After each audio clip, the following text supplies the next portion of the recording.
అంతా ఊహించినట్టే తెలంగాణ సీఎం రేవంత్ రెడ్డి స్థానిక ఎన్నికలను ఇప్పట్లో నిర్వహించలేమని చేతులెత్తేశారు. అసలు కారణాలు ఏమున్నాయో తెలియదు కానీ సుప్రీంకోర్టులో గవర్నర్ల వ్యవహారంపై కేసు పెండింగ్లో ఉన్న కారణాన్ని నెపంగా చూపుతున్నారు.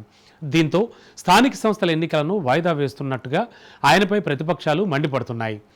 గవర్నర్ల నిర్ణయాధికారంపై మార్గనిర్దేశం చేస్తూ ఎప్పుడు సుప్రీం తీర్పు చెబుతుందో, ఆ తీర్పు వచ్చాక స్థానిక ఎన్నికలు నిర్వహించడానికి ఎప్పుడు ముహూర్తం పెడతారో ఆ దేవుడికే తెలియాలంటూ విపక్ష నేతలు విమర్శిస్తున్నారు. పరిస్థితులన్నీ చక్కబడిన తర్వాతే ముందుకెళ్లొచ్చంటూ కూడా అంటున్నాయి గాంధీభవన్ వర్గాలు.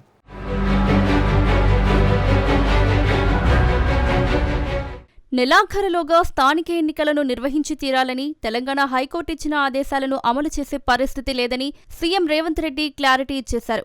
రాష్ట్ర ప్రభుత్వాలు ప్రతిపాదించిన బిల్లుల్ని పెండింగ్లో పెడుతూ గవర్నర్లు కాలయాపన చేస్తున్న అంశంపై సుప్రీంకోర్టులో కేసు పెండింగ్లో ఉన్న విషయం తెలిసిందే. ఈ వివాదంపై తీర్పు వెల్లడయ్యేదాన్ని బట్టి స్థానిక ఎన్నికలపై తమ నిర్ణయం ఆధారపడి ఉంటుందని రేవంత్ రెడ్డి ఫిట్టింగ్ పెట్టారు. స్థానిక ఎన్నికలను ఈ సాకుతో వాయిదా వేయాలని కాంగ్రెస్ పార్టీ స్కెచ్ వేసిందని కొన్ని రోజుల నుంచి ప్రతిపక్షాలు అనుమానం వ్యక్తం చేస్తూనే ఉన్నాయి. చివరకు రేవంత్ చేసిన ప్రకటనతో తమ అనుమానం నిజమైందని ప్రతిపక్ష నేతలు కామెంట్ చేస్తున్నారు. ఇప్పట్లో స్థానిక ఎన్నికలను ఎదుర్కొనేందుకు రేవంత్ సర్కార్ సిద్ధంగా లేదని, అందుకే బీసీ రిజర్వేషన్లను తెరపైకి తెచ్చి దాంతో గవర్నర్ నిర్ణయానికి లింక్ పెట్టి స్థానిక గండం నుంచి తప్పించుకోవాలని కాంగ్రెస్ చూస్తోందన్నది విపక్షాల వాదన.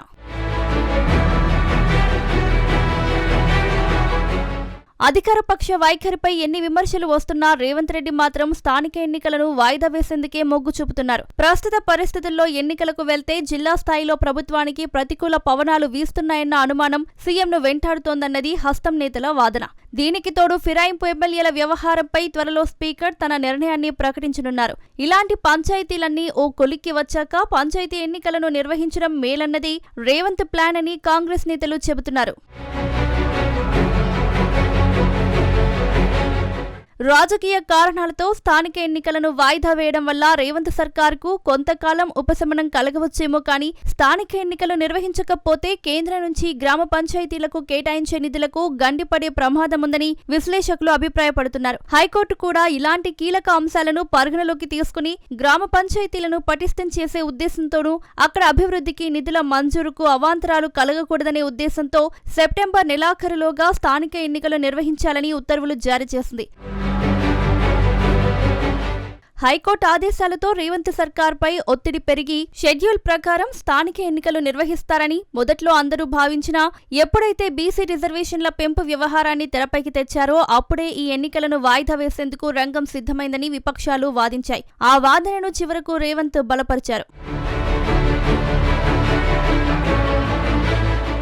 రాజకీయ వాదోపవాదాలను పక్కన పెడితే ఇప్పటికే తెలంగాణ సర్కార్ ఆర్థికంగా ఇబ్బందులను ఎదుర్కొంటోంది. ఇలాంటి పరిస్థితుల్లో గ్రామ పంచాయతీల నిర్వహణ కోసం కేంద్రం మంజూరు చేసే నిధులకు అంతరాయం కలిగితే దాని భారం మళ్లీ రాష్ట్ర ప్రభుత్వంపై పడుతుంది. ఇలాంటి సవాళ్లను గుర్తించి కూడా స్థానిక ఎన్నికలను వాయిదా వేయాలని రేవంత్ సర్కార్ తీసుకుంటున్న నిర్ణయంపై హైకోర్టు ఎలా స్పందిస్తుందో చూడాలి.